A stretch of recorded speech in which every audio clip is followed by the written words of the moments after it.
ছাত্র জনতার অভ্যুত্থানে আওয়ামী লীগ সরকারের পতনের ৯ মাস পর দেশ ছাড়লেন সাবেক রাষ্ট্রপতি আব্দুল হামিদ।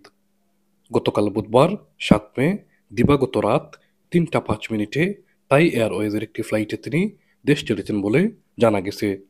গতরাত 11:30টার দিকে হজরত শাহজালাল আন্তর্জাতিক বিমানবন্দরে ইমিগ্রেশনে প্রয়োজনীয় যাচাই-বাছাই শেষে দেশ ছাড়ার সবুজ সংকেত পান তিনি।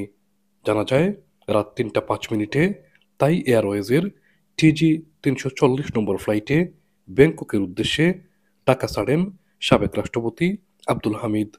প্রসঙ্গত, আব্দুল হামিদের বিরুদ্ধে একটি হত্যা মামলা রয়েছে। গত ১৪ জানুয়ারি কিশোরগঞ্জ সদর থানায় তার বিরুদ্ধে ওই মামলাটি দায়ের করা হয়। তিনি ছাড়াও সাবেক প্রধানমন্ত্রী শেখ হাসিনা, শেখ রেহানা, সজীব ওয়াজেদ জয়, সায়েম ওয়াজেদ পুতুল, ওবায়দুল কাদেরের নামও রয়েছে মামলাটি।